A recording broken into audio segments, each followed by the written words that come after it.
انہو من یتقی، وہ انسان ہی نہیں جس سے خطا نہ ہو، اور پھر وہ انسان ہی نہیں ہے جو خطا پہ شرمندہ نہ ہو، پھر وہ شیطان ہے۔ خطا ہونا بزرگی میں کوئی رکاوٹ نہیں۔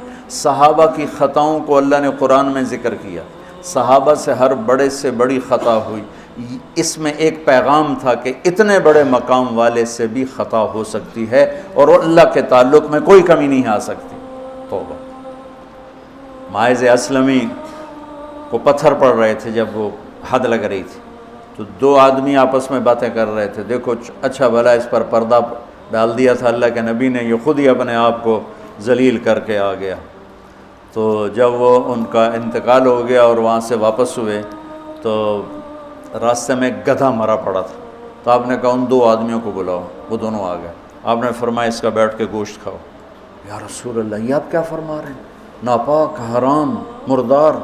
کہ ابھی جو تم نے ماعز کا گوشت کھایا اس سے زیادہ ناپاک تم نے کھایا۔ کہ تم اس کی غیبت کر رہے، اور میں محمد مصطفیٰ اللہ کی قسم کھا کے کہتا ہوں میں اسے دیکھ رہا ہوں جنت کی نہروں میں نہاتا پھر رہا ہوں۔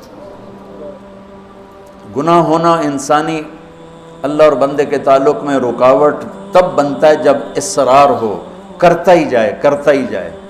اس لیے کبھی کسی کے گناہ پر اس کو حقیر نہ سمجھو، ہاتھ جوڑتا ہوں، کسی کو حقیر، کسی سے نفرت نہ، اپنی نیکی کے تکبر سے بچو۔ اللہ کی قسم، نیکی کا تکبر پیسے کے تکبر سے بھی زیادہ خوفناک ہے۔ ہم ایسے، ہم ایسے، تم ایسے، تم ایسے۔ اور امرأہ غامدیہ رضی اللہ تعالیٰ عنہا سے برائی ہو گئی، حاملہ ہو گئیں، اور ان پر قربان جائیں، سبحان اللہ کے نبی کے پاس آئیں، میں ماعز کی طرح نہیں ہوں کہ آپ کہیں جا تو نے کوئی نہیں کیا، میں حاملہ ہوں زنا سے، مجھے پاک کریں۔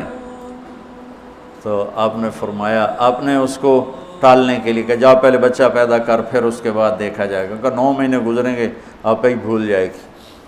وہ 9 مہینے بعد پھر آ گئی کہ مجھ سے گناہ ہوا ہے، یہ میرا بچہ پیدا ہو گیا ہے، اب مجھے پاک کریں۔ تو آپ حیران ہو گئے اس کے اس اندر کے بے قراری پر۔ آپ نے پھر دوسرا ہیلہ اختیار فرمایا، آپ نے فرمایا بچے کو دودھ پلا 2 سال، جب یہ روٹی کھانے کے قابل ہو جائے پھر آنا، پھر حد لگائیں گے۔ 2 سال اس نے دودھ پلایا، اور ایک دن چشم فلک نے دیکھا کہ ایک عورت بچے کو انگلی سے پکڑ کے لا رہی ہے، اور اس بچے کے دوسرے ہاتھ میں روٹی ہے اور وہ کھا رہا ہے، اور آ کر کہتی ہے یا رسول اللہ یہ روٹی کھا رہا ہے، طہرنی، مجھے پاک کیجیے۔ میرے نبی کے بھی آنسو نکل آئے۔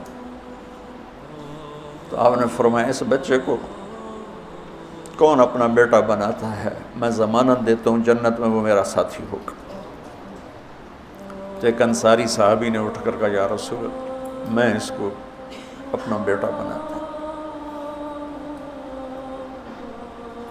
اتنی بڑی بڑی ہستیوں سے گناہ ہو جاتے ہیں، لیکن ہم کہتے ہیں یا موسیٰ یا فرعون۔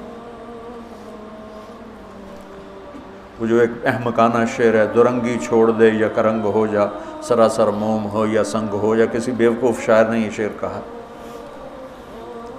تو ان پر حد لگی تو خون کا کہ چھینٹے حضرت خالد پر جا کے پڑے، تو انہوں نے کو 2-4 لفظ سخت کہہ دیا۔ آپ نے فرمایا خالد ایسا مت کہو، اس بچی نے وہ توبہ کی ہے پورے مدینے پہ تقسیم کروں سب کی بخشش ہو جائے۔ انہو من یتق، بڑے سے بڑے سے بھی ہو جاتا ہے۔ سارعوا الی مغفرۃ من ربکم وجنۃ عرضها السماوات والارض اعدت، بولو للمتقین۔ ٹھیک، کون ہیں؟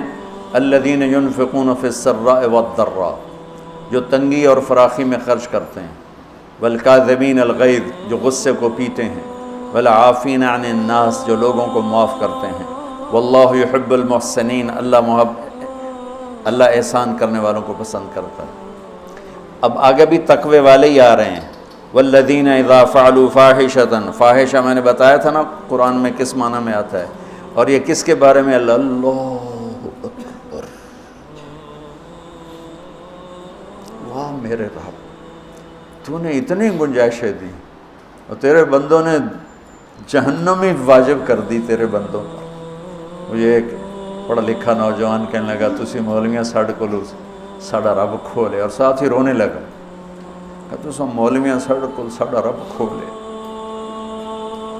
Dry جاندن dry جاندن dry جاندن۔ والذین اذا فعلوا فاحشۃ، یہ بھی تقوی والے ہیں، او ظلموا انفسهم، یہ بھی تقوی والے ہیں، ذکروا اللہ فاستغفروا لذنوبہم ومن یغفر الذنوب الا اللہ ولم یصروا علی ما فعلوا۔ یہاں آ کے جدا ہو گیا، متقی اور فاسق جدا ہو گیا کہ متقی بھی یہ سارے گناہ کر سکتا ہے لیکن وہ چھوڑ دیتا ہے، اصرار نہیں کرتا، روتا ہے، معافی مانگتا ہے، اور جو بدماش ہوتا ہے وہ کرتا جاتا ہے کرتا جاتا ہے، وہ کہتا ہے ویکھی جائے گی ویکھی جائے گی۔ تو جنت میں جانے والوں کے بارے میں میرے رب کا قرآن یہ کہہ رہا ہے، ہم ایسی احمقانہ سوچ کے مالک ہیں کہ نیک آدمی تو بن جائے معصوم پاک نبیوں کی طرح، اور جو نافرمان ہے وہ فرعون بن جائے، وہ کیوں نیکی کرتا ہے۔ میرا کالج کا ساتھی تھا احمد مصطفیٰ، 96 میں فوت ہو گیا۔ اس کا چلہ لگا تو سارے عیب چھوٹ گئے، صرف شراب رہ گئی تھی، تو وہ نشے میں اس کے دوستوں نے اس کو گھر کے دروازے کے سامنے اتارا تو وہ دروازے پر ہی گر کے پڑا ہوا تھا۔ تو پولیس کی گزری وین تو انہوں نے اٹھا کے ڈالا اور چوکی لے گئے۔ صبح اس کی آنکھ کھلی تو روشنی ہو رہی تھی، تو اس نے سپاہی بھی جانتے تھے، اچھا بڑے آدمی کا بیٹا تھا، خود بھی کافی مشہور تھا، تو اس نے کہا یار جلدی جلدی مصلی لوٹا لو، میں نے نماز پڑھنی۔ تو کہنے لگا راتی کی کر دے رہے ہو؟ تو کہنے لگا اسے واسطے تو نماز پڑھن لگا کہ منہ کالا کیتا ہے دھو بھی لواں۔ اور ہمارا کیا تصور ہے، تیری روٹی حرام، تجھے نمازوں کا کیا فائدہ، تو داڑھی منڈاتا ہے، تیرا کیا دین ہے، تیری شکل ہی کافروں جیسی ہے، تیرا کیا دین ہے۔ ہمارے دیندار طبقے نے بے دینی کو پروموٹ کیا نفرت کر کے۔ دین تو سراپا محبت سراپا